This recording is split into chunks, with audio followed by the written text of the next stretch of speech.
Hola, buenas noches a todos. Bienvenidos a la octava sesión del capítulo Coacalco del Colegio de Pediatría del Estado de México. Les damos la cordial bienvenida a nuestra sesión de educación médica continua. Tenemos a la doctora Alcántara para dirigir unas palabras.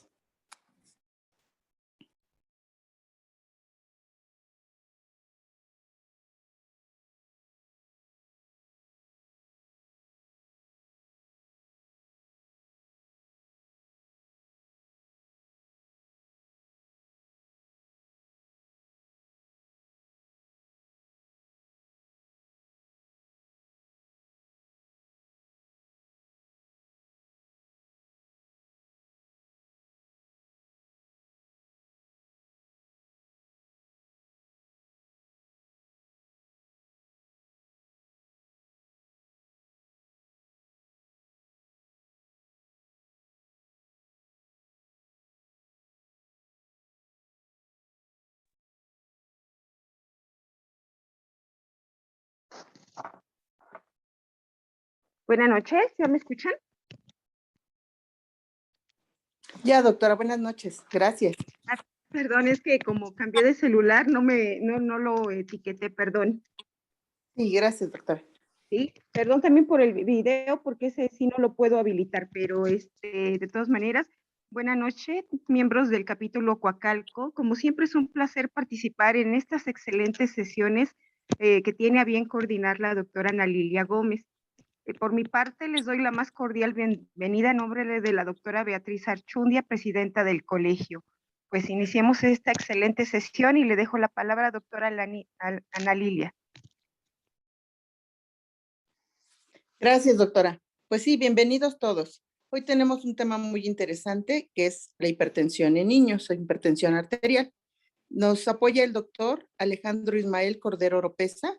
Él es médico pediatra, realizó su especialidad en el Hospital Infantil Privado y realizó un posgrado de alta especialidad en medicina del enfermo cardiovascular en estado crítico en el Hospital de Cardiología, Centro Médico Nacional Siglo XXI. Es médico certificado por el Consejo Mexicano de Certificación en Pediatría y por el Consejo Mexicano de Cardiología. Después de su presentación, pues esperamos las preguntas en el chat, si las anotan, por favor, así como su nombre y su correo, por favor. Gracias. Adelante, doctor Alejandro.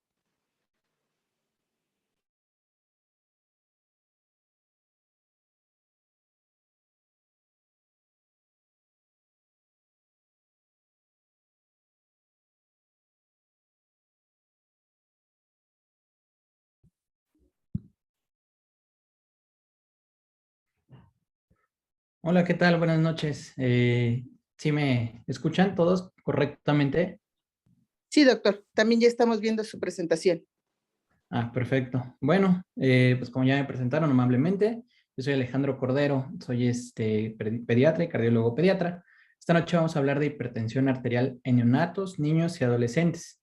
Sin embargo, el tema lo quiero hacer un poquito más digerible, de tal forma que a mí me gustaría llamarle hipertensión arterial para el consultorio y para la vida diaria. Bueno, iniciamos con la definición. Esta está basada estadísticamente en la distribución normal de la presión sanguínea obtenida en aproximadamente 50,000 niños con peso normal para la edad y estratificada por edad, género y altura. Recordemos que la distribución normal de los datos se da mediante una curva gaussiana, de tal forma que la parte central, que es la mediana, es el que nos va a dar la normalidad, y es por eso que se refiere esta palabra de distribución normal a esta distribución de datos. De tal forma que la Asociación Americana de Pediatría en el 2017 desarrolló la guía de práctica clínica para la detección y manejo de tensión arterial alta en niños y adolescentes. En esta se clasifica la tensión arterial según los valores normales en niños menores de 13 años y mayores de 13 años, de tal forma que dan 4 categorías. Uno es la tensión arterial normal, la tensión arterial elevada e hipertensión en el estadio 1 e hipertensión estadio 2. Bien, ¿qué pasa con el neonato? Bueno, la hipertensión en el neonato está definida como la TEA sistólica y o diastólica persistente que excede el percentil 95 para la edad postmenstrual o postconcepcional. Sin embargo, pues es difícil y es todo un reto definir la tensión arterial normal en neonatos, ya que hay falta de datos normales en este grupo de edad y existen múltiples factores que afectan estos valores de tensión arterial. Y como resultado, pues ha sido difícil desarrollar una definición estandarizada de hipertensión para uso clínico en este grupo de edad. Y es por eso que en estos datos, en este tipo de pacientes, la curva gaussiana no se da y la distribución de esos datos pues no es del todo normal. Basándonos en esto, pues existen múltiples estudios en los cuales se han desarrollado diferentes medidas. Por ejemplo, la presión sanguínea basada en la edad postmenstrual basada en la fecha de última regla. Y de esta forma, pues sacan algunas cifras que nos pueden guiar a través de percentiles o de una unidad, una mediana, en la cual podemos decir que estos niños están dentro de rangos normales. Y, por ejemplo, en el eje de las X podemos ver la edad gestacional de acuerdo a la fecha de última menstruación, y en el eje de las Y podemos ver la presión sistólica y la diastólica. Pero ¿qué pasa? También existen datos que se sacan con base en la edad gestacional, pero que nosotros como pediatras calculamos. Es decir, aquí empieza a haber una variación entre cuál tomo primero, la fecha de última regla para la edad gestacional o el capurro o alguna otra escala para sacar la edad gestacional del recién nacido. Y existe otra todavía en la cual nos divide por peso. Entonces el niño de 1,2 kg no va a tener el mismo peso, el mismo parámetro de la presión arterial sistólica o diastólica que el niño de 24 semanas o de 40 semanas con un peso de 1,250 kg. Entonces es por eso que existen muchos datos y realmente existen estándares muy lábiles en ese aspecto. A mí me gustó esta tabla, yo sé que es muy pequeña, la voy a hacer un poquito más grande. En esta nos habla de la edad postmenstrual. Esta nos dice que es la fecha de última regla. ¿Cuántas semanas tiene el bebé? 44. Entonces nos da percentilas, el 50, el 95 y el 99. Si recordamos, la definición dice que tiene que estar siempre por arriba del percentil 95, por lo tanto, en estos pacientes que tuvieran esta edad de gestación y estos valores, pues obviamente estaría cayendo en hipertensión. Sin embargo, la pregunta viene, ¿existe también para prematuros? ¿Qué pasa con ellos? Bueno, también nos dan escalas y nos dan percentilas, que es exactamente lo mismo, ajustadas a pacientes con 26 semanas de gestación, 28 semanas de gestación, y para cada uno de ellos, pues vamos a tener diferentes valores. Sin embargo, si yo quisiera tomar en cuenta el peso ya me cambia estos valores. Si regresamos un poquito a estas tablas y podemos comparar estos valores que en medio sería el percentil 50, pues no se disparan mucho. Sin embargo, pues sí puede llegar a haber diferencias entre decir este paciente está en el percentil 95 porque si tiene 75, o decir no, está en el percentil 90 porque estoy tomando en cuenta otros parámetros u otras escalas para determinar si está o no hipertenso. Entonces estos problemas me llevan a preguntarme algo. ¿Cuál ocupo? ¿Qué es realmente lo que voy a utilizar? Bueno, primero que nada, lo que yo recomiendo es que ocupemos las que nos acordemos. Las que recordemos que existen, esas habría que ocupar. Segundo, si no me acuerdo, pues las que tenga la mano. Las que tenga la mano también son válidas y repito, siempre van a haber diferencias entre unas escalas y otras, a veces son mínimas, pero sí pueden llegar a estar, pueden haber diferencias y solo hay que tomarlo en cuenta. Yo recomiendo no ser tan cuadrado, tan absoluto en esos valores. A lo mejor permitir un poquito de la habilidad sería correcto. Sin embargo, existen fórmulas en la cual encontré esta, que es la tensión arterial media, es la edad gestacional en semanas más 5, y nos da un percentil 10. Y esa es una forma como rápida para decir, este niño con esta edad gestacional debería de tener esta tensión arterial media. Y a partir de ello va a partir entre qué es lo normal y qué no es normal. Bueno, una vez que terminamos con los neonatos, nos presentan a los pacientes de 1 año a 13 años y mayores de 13 años. Los que tienen esta guía, que la desarrollaron en el 2017 y que no ha cambiado, aparentemente cambia hasta el siguiente año, que nos da nuevos parámetros. ¿Qué nos dice? Los niños menores de 13 años van a ser hipertensos cuando tengan una tensión arterial sistólica o tensión arterial diastólica mayor a un percentil 95. Los niños de más de 13 años van a ser hipertensos cuando tengan una tensión arterial más de 130, 80 milímetros de mercurio, pero tiene que cumplir con algunas condiciones. ¿Cuáles son? Que tiene que ser medida en 3 o más ocasiones en diferentes momentos. De estos, pues también lo va a hacer más extenso y lo va a poder particularizar, lo va a dividir en 2 formas. Uno es el estadio 1 y el segundo, pues es el estadio 2, obviamente. La hipertensión, entonces, en el estadio 1, nos lo va a dividir entre niños de 1 a 13 años y niños mayores de 13 años. Los primeros, que es el niño de 1 a 13 años, ellos tienen que tener una tensión arterial entre el percentil 95 y el percentil 95 más 12. Ahorita les explico más puntualmente a qué se refiere. Los niños de más de 13 años tienen que tener una tensión arterial entre 130, 80 a 139, 89 para considerarlos que están en un estadio 1. Cuando están en un estadio 2, hacen lo mismo. Niños de 1 a 13 años, tensión arterial mayor al percentil 95 más 12 y niños de más de 13 años con una tensión arterial mayor a 140-90 milímetros de mercurio. Vamos a poner un ejemplo. Tengo un niño, un masculino de 11 años, que de acuerdo al percentil para su talla está en el percentil 75 y nos dice nuestra compañera de enfermería, doctor, tiene 120-78. ¿Qué pensamos primero que nada? Pues parece que está normal, pero no, hay que verificar y hay que percentilar a estos niños. ¿Qué percentil tiene? Vamos a verlo. Estamos hablando de un paciente de 11 años, masculino. Aquí esta tablita es para los hombres. Y aquí nos dice los percentiles en los cuales se encuentra para la talla. Entonces, este niño nos dice que se encuentra en el percentil 75 y tiene una tensión arterial sistólica. Este es exclusivamente de la tensión arterial sistólica. ¿Qué dices? Tiene 120. Bueno, localizo el 120, me voy hacia la izquierda y encuentro el percentil 95. Por lo tanto, estaría en un estadio 1. ¿Qué pasa con la diastólica? Vamos a percentilarla. Dice que tiene 78 de diastólica. Bueno, este mismo niño en el percentil 75, busco el 78 y lo mismo, está en el percentil 95, lo cual nos coloca a este paciente en un estadio 1 de hipertensión arterial sistémica. ¿Qué pasaría si este mismo niño tuviera la tensión arterial un poquito más alta? 130-90. Vamos a volver a hacer el ejercicio. Está en el percentil, en este caso pusimos el ejemplo del percentil 25 de talla, nos ubicamos en el percentil 25 de la tabla y buscamos 130, 130, sobrepasa el percentil 95 más 12. Esta tabla ya viene estandarizada del percentil 5 más 12 porque a cada uno le están sumando 12 milímetros de mercurio, obviamente. Entonces, este niño que está en percentil 25 de la talla y tiene 130, queda en un estadio 2 de la presión arterial sistólica. Vamos a ver la diastólica, que seguramente quedará igual.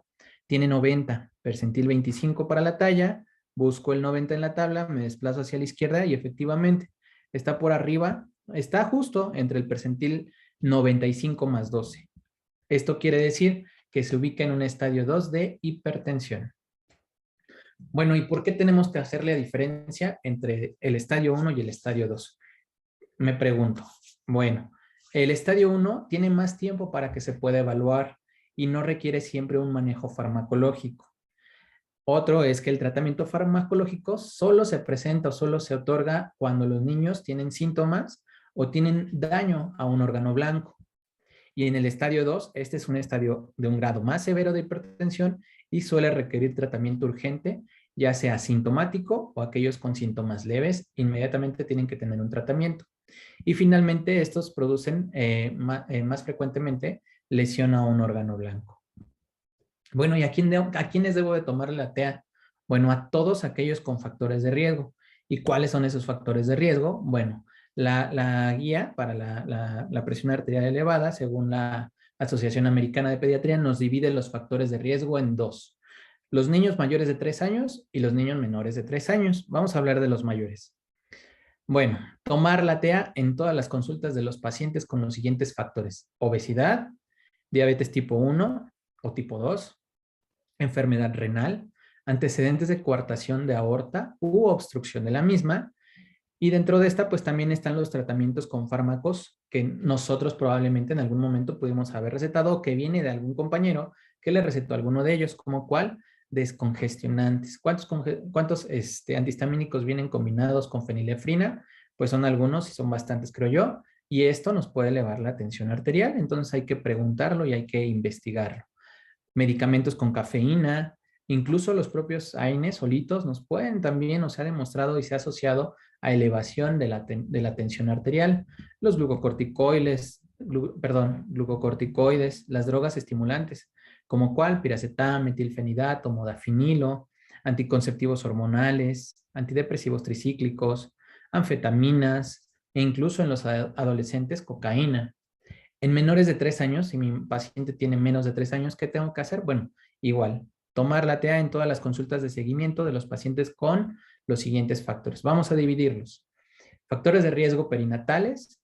En estos se engloban a los recién nacidos prematuros menores de 32 semanas. Aquellos que tuvieron un peso bajo para la edad gestacional, cualquiera que haya sido su edad gestacional y que tenga un peso bajo, también es un factor de riesgo. Cuando el peso al nacimiento es menor de 1,5 kilos, también es un factor de riesgo. Si existieron complicaciones neonatales que hayan requerido estancia en la UCIN o un catéter umbilical arterial, también es un factor de riesgo, por lo cual tenemos que prestarle más atención a estos niños y tomarle la tensión arterial en todas las consultas.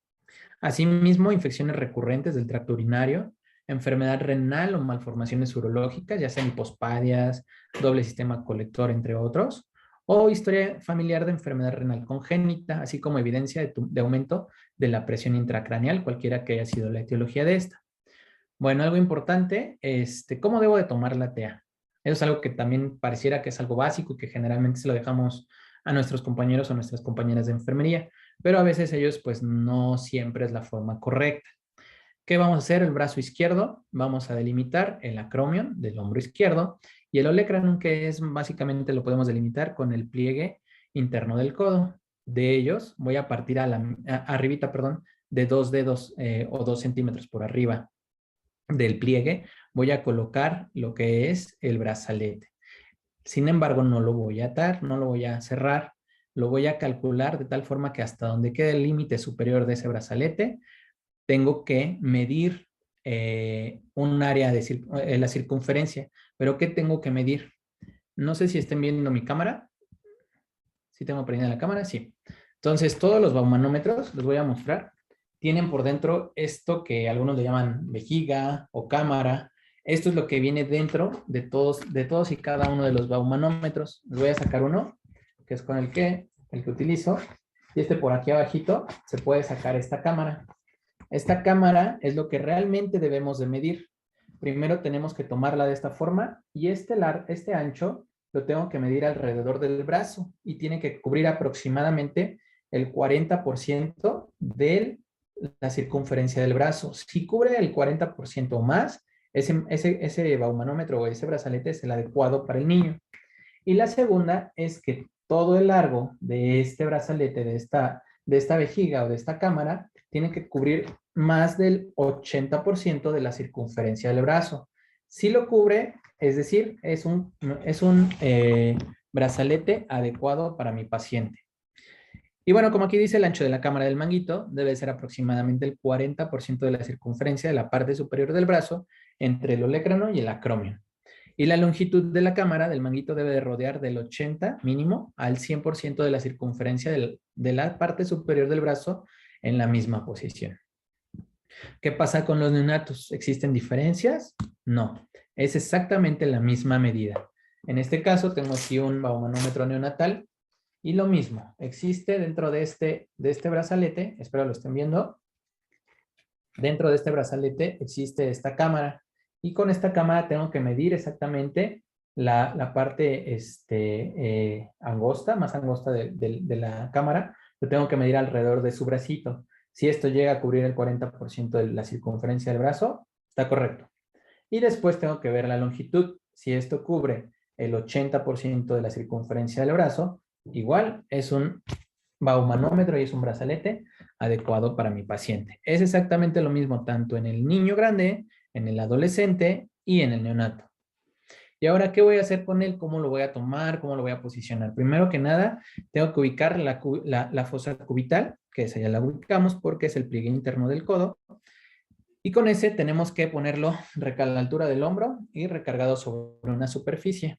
Y esta debe de ser medida ahí. ¿Dónde va la campana del estetoscopio? Bueno, esta se coloca sobre el pulso de la arteria braquial. Obviamente, no debajo, jamás debajo del brazalete. Siempre tiene que ser fuera del brazalete.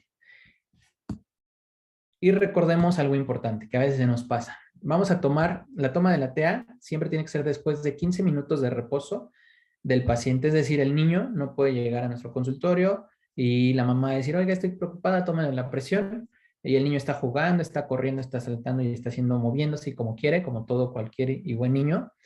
Tenemos que decirle que tiene que sentarse, tiene que descansar, tiene que estar en reposo al menos 15 minutos. Una vez que estén despasados estos 15 minutos, entonces sí le tomo la tensión arterial. Y vamos a esperar si nos genera dudas y decimos, hoy creo que me salió muy alta esta TA. Entonces esperamos de 15 a 20 minutos para una nueva toma. A veces he visto que de repente se echa a andar el baumanómetro, se insufla y nos queda la duda, ¿sí será, no será? Lo soltamos y enseguida volvemos a presionar el manguito y es algo, un hábito totalmente incorrecto. Tenemos que esperar a que pasen unos 15 minutos para volver a checar esa tensión arterial. Después hay que checar la calibración. Espero se vea en la cámara. El baumanómetro tiene este rectángulo y ahí en medio, que no se salga de ese cuadrito que está aquí en medio, tiene que quedar la aguja que nos va a medir la presión. Eso es importante, siempre checar nuestros instrumentos. Y bueno, lo ideal es que una vez que estos niños, si algo me parece sospechoso, yo les sugeriría que tomaran la tensión arterial 2 veces al día.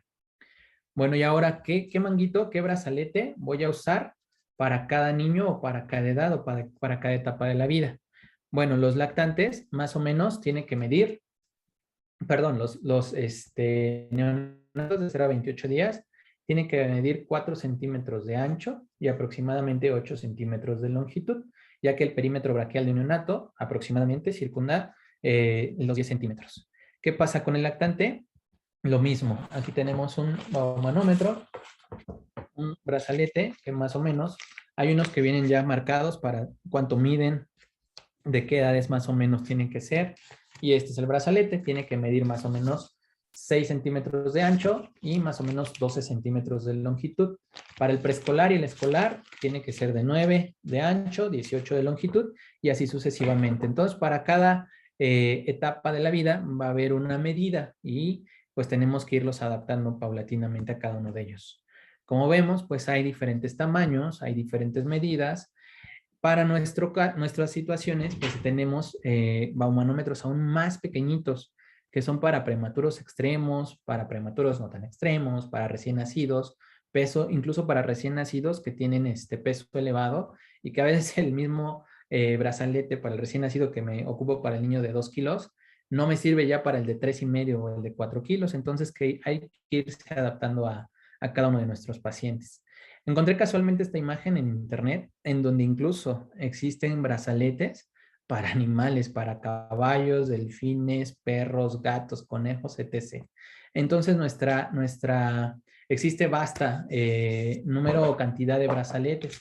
Entonces les muestro, que seguramente los conocen, el neonatal, el del preescolar, el del escolar o adolescente, y ya como tal, los de adultos, e incluso existen brazaletes estos enormes para adultos que sí tienen un brazo bastante grande.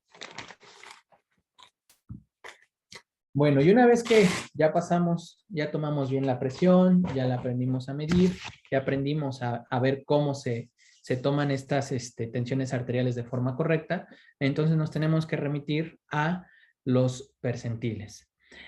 Existen también percentiles, si ustedes se dan cuenta, las guías nos hablan percentiles de 1 año a 13 años. No nos hablan de niños menores de 1 año, sin embargo, también existen percentiles para niños desde los 0 meses hasta el año de edad. También los tenemos que ocupar, también tenemos que percentilarlos y pues obviamente hay para niños y para niñas y tenemos que ubicar más o menos, recordemos que hipertensión es más del percentil 95. Y también existen, pues obviamente después del año, estas tablas que son sumamente pequeñas, las hacemos grandes. Aquí vamos a ver la presión sistólica, la diastólica. En este caso solo voy a tomar la sistólica. Lo mismo, 1 año de edad, voy a checar el percentil para la talla en la cual se encuentra mi paciente y una vez que obtenga las mediciones de la tensión arterial, pues obviamente me voy a ubicar en cada una de ellas. Si se dan cuenta, hay percentil 50, 90 y 95 y 95 más 12, que eso ya nos ubicaría en un estadio 2 de hipertensión arterial sistémica. Sin embargo, encontré esta otra tablita. Esta tabla, este es el original, preferí pasarla de esta forma. Estas son nos muestran las guías, que bueno, si no te quieres hacer bolas, si crees que es demasiado tener tantas tablas a la mano y de repente no sabes qué hacer con ellas, entonces nos dan esta tablita, nos dice, bueno, tómale la tensión arterial y velo haciendo año por año, 1, 2, 3, 10, 12, 13 años. Y entonces lo divides en niños y niñas. Se me hizo muy, muy práctica porque este es aproximadamente el percentil 90 que te va a decir, aguas, es como el foco rojo. Oye, tienes un niño con 4 años y tiene 102 de sistólica y 60 de diastólica. A estos pacientes, sí percentílalos, sí tómalos en cuenta y sí tenles cuidado y chécales todos sus antecedentes. Se me hizo muy, muy práctica y esta la podemos tener a la mano atrás de nuestro recetario y sin ningún problema lo podemos consultar. Y esta es la original, espero no haberme cometido algún error, pero pueden imprimir si ustedes gustan esta que es la original. Bueno, una vez que damos que ya sabemos cómo tomarla, cuál es lo normal, cuál es lo anormal, ¿qué datos clínicos vamos a buscarle a nuestros pacientes? Vamos a hablar del neonato. En este caso puede haber neonatos asintomáticos o neonatos con algún tipo de sintomatología. Estas pueden ser cardiorrespiratorias, neurológicas, renales o algunas otras. Dentro de las primeras, taquicardia, cianosis, cardiomegalia, hepatomegalia, falla cardíaca, pulsos bajos o piel reticular. Dentro de las neurológicas, letargia, coma, crisis convulsivas, el tono muscular puede estar aumentado, disminuido, pueden hacer apnea, opistotonos, hemiparesias, retinopatía, hemorragia intracraneal y cualquiera de estas, que puede ser una de las manifestaciones de este neonato, nos puede hablar de que la presión está elevada o viceversa. Si tengo presión elevada, le busco alguno de estos y empiezo a buscar etiologías que ahorita les voy a hablar de ellas. Dentro de las renales, pues aumento de la longitud del riñón, obviamente con un ultrasonido. Estos pacientes pueden tener hiponatremia, oliguria o incluso poliuria. Y algunas otras como distensión abdominal, edema, visceromegalias o fiebre. Como por ejemplo, en este caso, sé que es un poquito dramática, pero bueno, es un niño que de repente está en la UCIN y a alguien se le ocurrió ponerle el brazalete, la midieron, oiga doctor, tiene 160 de TA. Bueno, pues está bien, ¿no? Pero pues, ¿qué más tiene? Pues vemos si está taquicárdico, tiene fiebre o qué es lo que tiene para finalmente poder hacer un diagnóstico adecuado. ¿Cuáles son las causas de esta hipertensión si es que se nos sube o si se le sube al neonato? Bueno, vamos a buscarlas por el sistema renovascular, pueden ser trombos, puede ser estenosis o compresión de la arteria renal, puede ser coartación aórtica abdominal, calcificación arterial idiopática o rubiola congénita. También existen enfermedades renales parenquimatosas, que estas pueden ser congénitas o adquiridas. La congénita, riñón poliquístico, esclerosis tuberosa renal, obstrucción de la unión ureteropélvica, hipoplasia renal unilateral, síndrome nefrótico congénito, disgenesia tubular renal. Y dentro de las adquiridas, necrosis tubular renal, necrosis cortical, nefritis intersticial, síndrome urémico hemolítico o algún tipo de obstrucciones como tumores o litos. Y dentro de la pulmonar, algo que me llamó mucho la atención y que solo se encontró como asociación fue la displasia broncopulmonar, así como neumotórax. Y dentro de la cardíaca, pues obviamente la coartación de aorta. Existen causas endocrinológicas como la hiperplasia adrenal congénita, hiperaldosteronismo, hipertiroidismo, intoxicaciones médicas, ya sea con el neonato o con la mamá. Si es del neonato, también tenemos que ver, le pusieron dexametasona, le pusieron adrenalina, noradrenalina, fenilefrina y B, o por qué. Intoxicación por vitamina D, teofilina, cafeína y la fenilefrina que ya les comentaba. Y en el caso de que sea un niño con hipertensión neonatal o en los primeros días de vida, pues vamos también a buscar la causa materna. La mamá era cocainómana, la mamá consumía o ingería heroína, esas cosas hay que buscarlas. Y dentro de las neoplasias, tumores, tumor de Wilms, neuroblastoma o feocromocitoma. Dentro de las neurológicas también nos puede causar hipertensión arterial neonatal, el dolor. Lo subrayo y lo pongo en rojo, ¿por qué?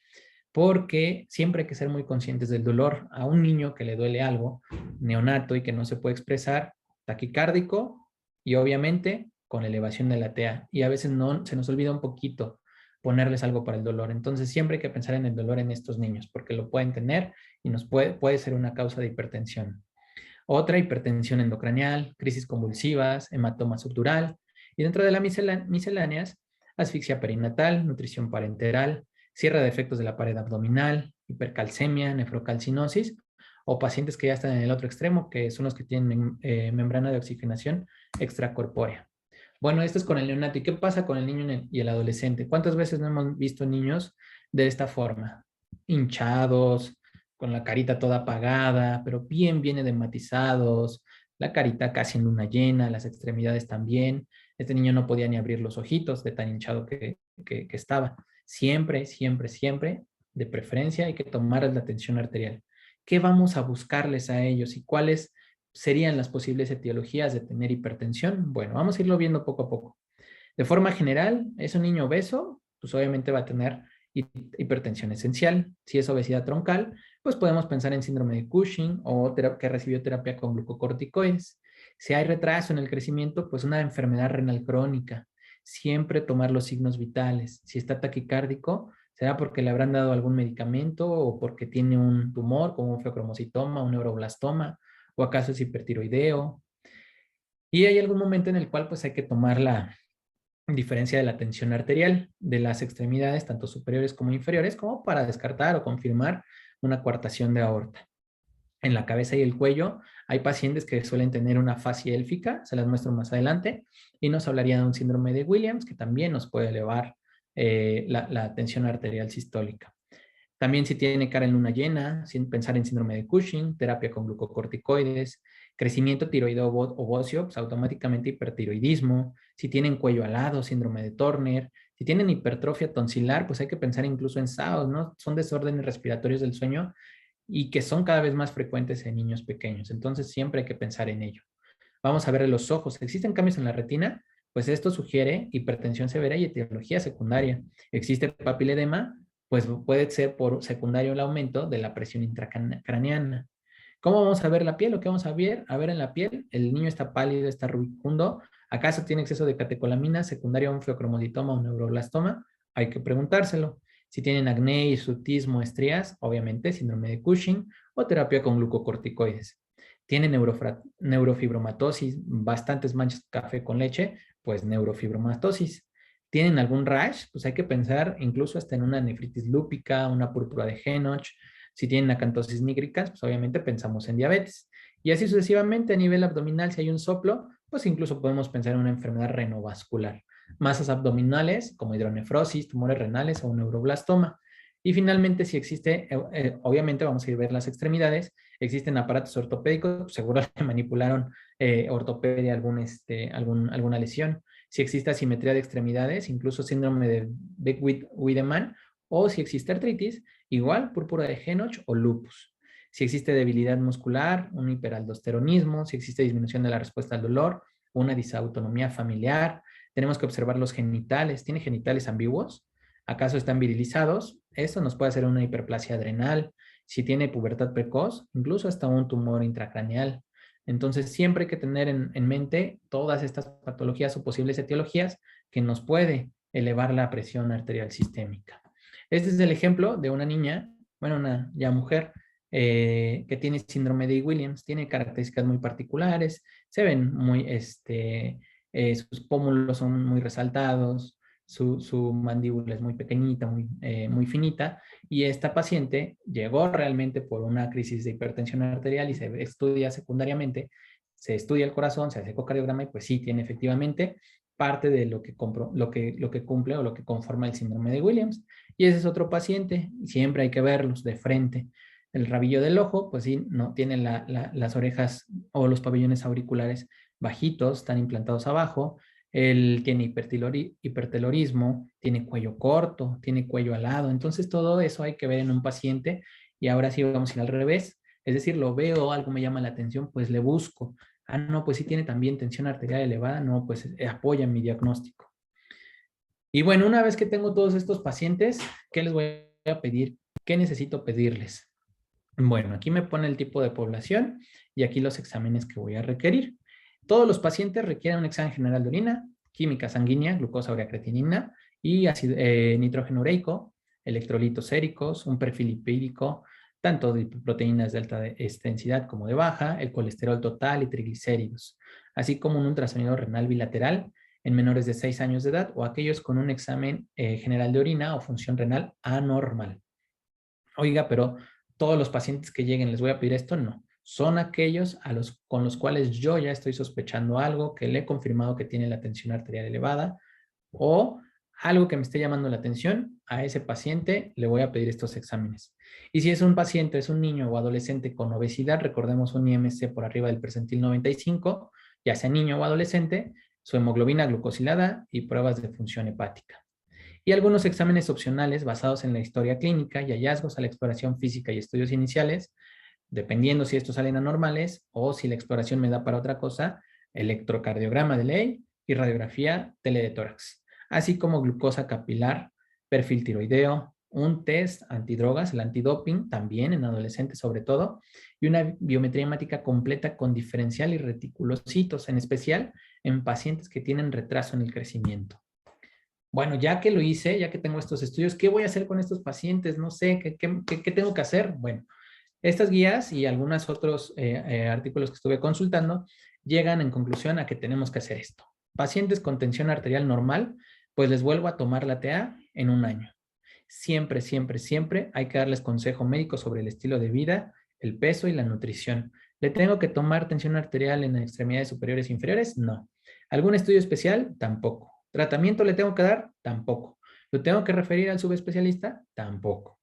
¿Qué pasa cuando tengo una tensión arterial elevada en la primera medición? Consejo médico y el resto, nada. ¿Cuándo le tengo que hacer una segunda medición? En 6 meses. Obviamente yo ya le di el consejo médico y tiene que hacer cambios en el estilo de vida para que esto disminuya. Si no disminuye, híjole, entonces sí, le vuelvo a dar consejo médico, le tomo la tensión arterial en extremidades superiores e inferiores y hasta ahí. Lo cito en 6 meses y le hago una tercera medición. Lo mismo, consejo médico, pero en este caso yo ya le empiezo a pedir estudios especiales y si es necesario, si salen anormales o si persiste con lo mismo, lo refiero al subespecialista. ¿Qué pasa con los pacientes que ya de plano tienen la tensión arterial arriba del percentil 95, pero menor al percentil 95 más 12? Bueno, en la primera medición, si lo encuentro así, lo mismo, consejo médico, peso y, bueno, actividad física y nutrición o alimentación. ¿Cuándo le hago la segunda medición? De 1 a 2 semanas. Si persiste con la misma tensión arterial elevada, le tomo también la presión en las extremidades superiores e inferiores y dependiendo aquí, si está elevada, si está normal o disminuyó o son iguales en este caso, lo cito en 3 meses. Si después de esos 3 meses no hay cambio en esa tensión arterial y sigue igual, entonces le pido estudios especiales y obviamente le inicio tratamiento. ¿Yo como pediatra puedo iniciar el tratamiento? Claro que sí. ¿Cuál? Ahorita vemos. Y también lo tenemos que referir al subespecialista. ¿Para qué? Para que le dé seguimiento a esta tensión arterial sistémica elevada. Y obviamente estamos hablando del estadio 1. Vamos a hablar del estadio 2. La primera medición está entre el percentil, por arriba del percentil 95 más 12. Entonces, lo mismo, consejo médico sobre el estilo de vida, la tensión arterial en extremidades superiores e inferiores, hoy está normal, me paso al siguiente. Y obviamente la segunda medición hay que repetirla y referirla con el especialista en una semana. Este paciente, ese sí de plano no nos lo podemos quedar como pediatras. Sí tenemos que pedirle sus estudios, por supuesto. También debemos iniciar el tratamiento y también debemos referirlo al subespecialista. Bueno, estoy hablando de cambios o consejo médico sobre el estilo de vida. ¿Qué es esto? Bueno, consta de 3 cosas.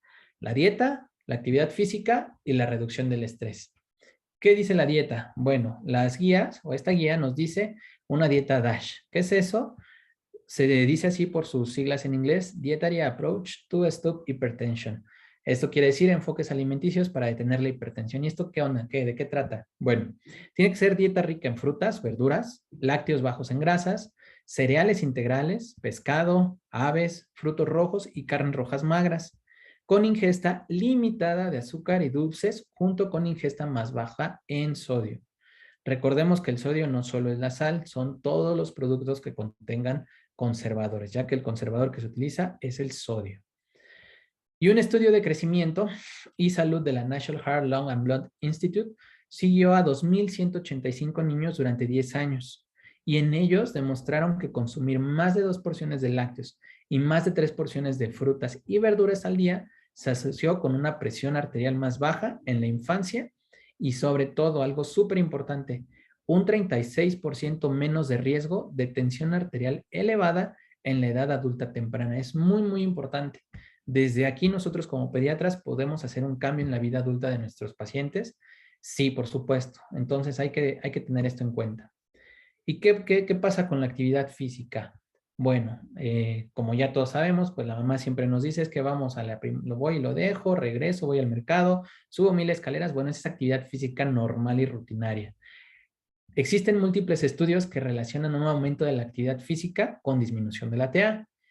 Y fíjense, 9 estudios demuestran que la actividad física aeróbica de moderada a vigorosa durante 40 minutos entre 3 a 5 días a la semana mejoran la TA en un promedio de 6.6 milímetros de mercurio.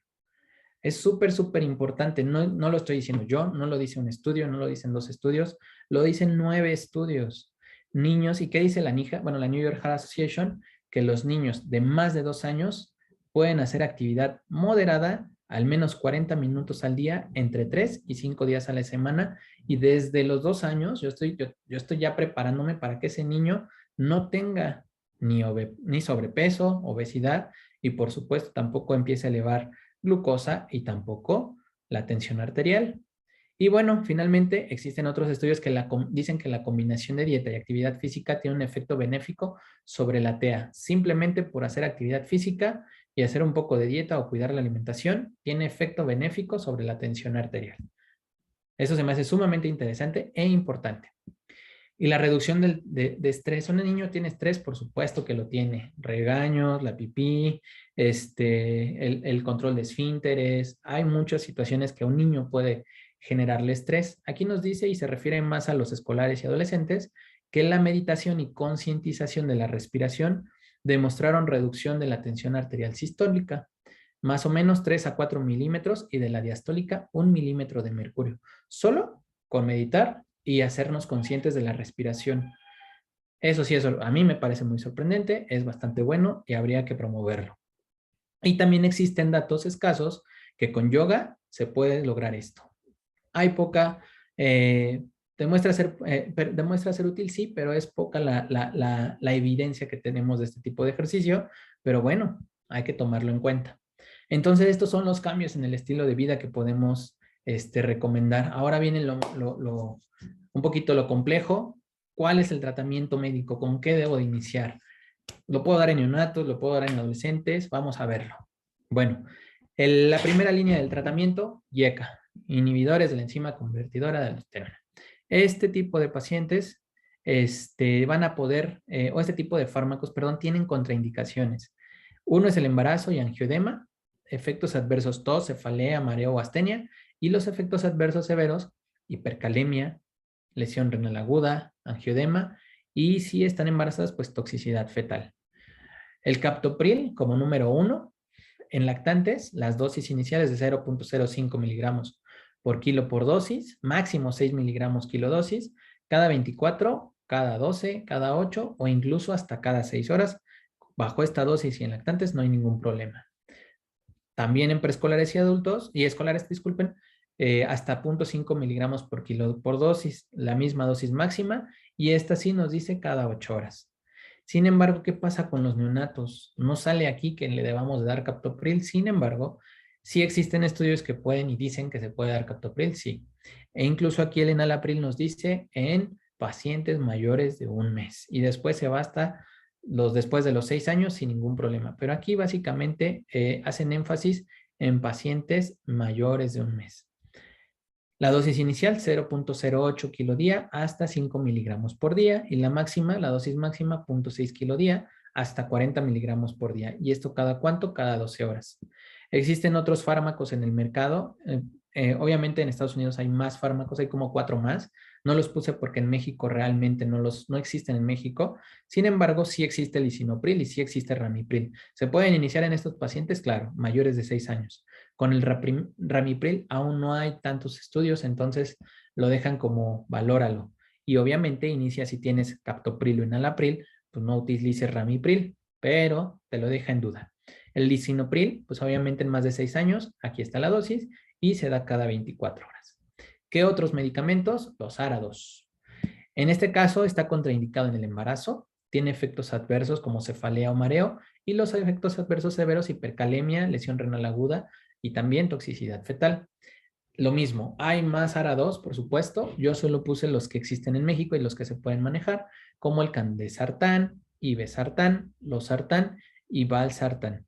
Hay estudios en adultos que dicen que el valsartán ya va a salir del mercado o ya está saliendo del mercado, no estoy seguro, pero sí se asoció con otro tipo de patología en pacientes adultos. Entonces, al menos en la guía desde el 2017 hasta ahorita, lo sigue manejando. Me gustaría hablar más del losartán, que es el que más probablemente podamos manejar. Este se da solo en niños mayores de 6 años. La dosis inicial de 0.7 miligramos kilo día hasta 50 miligramos. La dosis máxima es 1 miligramo por kilo al día, máximo 100 miligramos por día. Y obviamente la dosis es cada 24 horas en niños. Y me gustaría señalar que el único medicamento que en teoría recomienda la Asociación Americana de Pediatría a través de su guía es el uso de candesartán en niños de 1 a 5 años.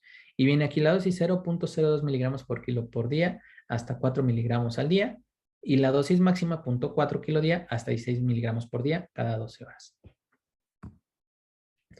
También existen otros medicamentos, son menos utilizados o que yo ya he visto que los utilizan menos, los bloqueadores de los canales de calcio. La contraindicación y hipersensibilidad a los bloqueadores de canales de calcio puede tener efectos adversos como enrojecimiento, edema periférico o mareo, y los severos pues son angioedema. Lo mismo, niños de 1 a 5 años, aquí viene la dosis, ya no se la repito, y el nifedipino, ese en mayores de 2 años con las mismas dosis, y finalmente recomiendan los diuréticos tiacéricos para hipertensión arterial sistémica, sí, solo en más de 2 años. La dosis, 1 miligramo kilo día, cada 24 o cada 12 horas. Y esto me gusta manejarlo más como anexos. ¿Existe la emergencia hipertensiva en los niños? Por supuesto. En el recién nacido, en esta suelen tener enfermedad renovascular o anomalías renales congénitas, secundarias a un cateterismo arterial umbilical con subsecuente tromboembolismo de la aorta o de las arterias renales. Y otras causas específicas de la edad incluyen coartación de aorta, trombosis de la vena renal, enfermedad parenquimatosa, hiperplasia suprarrenal congénita. Y algo que también me gustaría subrayar, la sobrecarga de líquidos. Hay que tener cuidado mucho en los recién nacidos neonatos, la sobrecarga con los líquidos, porque esto también nos puede meter en problemas. Y podemos tener incluso llegar a tener emergencias hipertensivas, solo por la sobrecarga de líquidos. En los niños fuera del periodo neonatal con emergencias hipertensivas comúnmente tienen glomerulonefritis, enfermedad renovascular o enfermedad endocrina. Y en los adolescentes, aunque la enfermedad del parénquima renal también es frecuente, la preeclampsia, la intoxicación por fármacos simpático-miméticos como la cocaína o anfetaminas y el síndrome serotoninérgico son causas secundarias son causas importantes, de hipertensión grave en los adolescentes. Y la hipertensión primaria que va a conducir a urgencia y emergencia hipertensiva también es común en este grupo de edad. La emergencia hipertensiva es igual otro tema, me gustó o les comento esto porque se me hizo algo importante. ¿Y cuáles fármacos nos dice esta guía que podemos utilizar en las emergencias o cuando la TA está muy elevada? Esmolol, IV, obviamente, hidralazina, labetalol, nicardipino o nitroprusiato de sodio. Se utiliza solo en pacientes así muy indicados que sí hayan tenido este tipo de tensiones arteriales sumamente elevadas y los podemos manejar a estas dosis que vienen aquí. Finalmente, también hay diferencia. ¿Por qué? Porque algunos autores, incluso está bien en el UpToDate, nos maneja, por ejemplo, para manejo de las crisis hipertensivas o hipertensiones arteriales severas, el manejo de la betalol, nicardipino, hidralazina, esmolol, fenoldopam y nitroprusiato, que también vienen ahí las dosis y sus indicaciones. Este anexo también me gusta dejárselos y comentarlos porque son las recomendaciones de la dieta DASH, aunque se los comenté muy rápidamente. Aquí nos dice las frutas y vegetales cuántas veces por día se tienen que dar cada uno de estos alimentos. Es bastante interesante y hay también artículos bastante amplios de eso. Y finalmente, este es el estudio que les comentaba. Son bastantes estudios que lo que hicieron fue juntar a niños, niñas, les tomaron la presión y al final juntaron una muestra muy, muy grande para realmente sacar y deducir los percentiles que nosotros debemos de estar manejando en cada uno de nuestros pacientes. Y me gustaría cerrar con esta perspectiva de un paciente que se llama Matthew Goodwin. Bueno, se las voy a leer. No soy solo un niño de 13 años, soy un adolescente que ha vivido con hipertensión, enfermedad renal y síndrome de aorta media desde los 4 años. He experimentado cirugías, hospitalizaciones prolongadas, medicamentos diarios, procedimientos, tomas de muestra para laboratorio, toma continua de la presión arterial, cambios en el estilo de vida y restricciones dietéticas. La hipertensión es parte de mi vida diaria. Siempre será un componente de mí. Tuve que aprender los efectos de la hipertensión a una edad temprana. Sabía lo que me pasaría si comía demasiada sal o no me hidrataba por completo, así que me puse alerta. Hice esto para poder comunicar de manera eficiente a mis médicos cualquier cambio que sintiera físicamente o cualquier síntoma que fuera nuevo o diferente con respecto a mi enfermedad. Esto me ha permitido a mí, a mi familia y a mis médicos trabajar eficazmente como una sola unidad. Estoy agradecido de que mis médicos me escuchen como persona y no como niño. Y esto lo dijo un niño de 13 años. Muchas gracias. No sé si tengan alguna duda. Gracias, doctor. La verdad es que un tema muy interesante porque estamos acostumbrados pues siempre a tomar el peso, la talla, el perímetro cefálico e inclusive yo creo que a todos nos ha tocado que los familiares cuando nos ven los manguitos o los brazaletes para tomarle la presión a nuestros pacientes dicen, ay, también se le checa a los niños. Claro que se le checa a los niños, claro que debemos de tener diferentes manguitos y de ahí pues como una duda o para que quede más claro. Así como tenemos pacientes pediátricos obesos, pues tenemos los desnutridos o con alguna patología en especial, que a veces al tratar de acomodar esos porcentajes o esas medidas adecuadas para la toma de la presión, pues como que no nos queda ningún manguito. ¿Qué hacer con ellos? Por ejemplo, en el paciente obeso, que lo que le correspondería a su edad, que es preferible que nos quede como un poco sobrado el ancho del manguito o un poco más corto. Esa es una muy buena pregunta. Realmente nos dice que estrictamente tenemos que buscarle. Como nos ofrece diferentes medidas de manguito, pues usa el que cubra lo que les comentaba, el 40% y de longitud del 80%. Es lo ideal, que si ese niño tiene 8 años y tengo que ocupar un brazalete de adulto, pues desafortunadamente tenemos niños así, sí, pero recuerden que lo más importante es lo que viene adentro del brazalete. Esta es la vejiguita o la cámara que viene dentro de los brazaletes. Cada uno de ellos tiene por dentro, aquí adentro viene en esta parte, y eso es lo que tenemos que medir. Y eso es lo que podemos, de esa forma podemos decidir cuál sería el mejor brazalete que podemos utilizar, porque incluso hay pacientes de 2 años que tienen que utilizar un baumanómetro neonatal por las malas condiciones en las que está el niño, por la pérdida de peso, pero lo ideal es que midamos con cada uno estas longitudes y anchos que les comentaba. Sí, doctor. Nos hace un comentario la doctora Lugo que, bueno, obviamente en los niños un poco difícil, ¿verdad? Pero importante tenerlos sin jugar, con los pies quietos, sin cruzar y sin hablar, pues para tener una medición adecuada. Y nos comenta también si nos podría proporcionar un enlace para tener las tablas de percentiles, pues para tenerlas, Sí. ¿no? Claro que sí.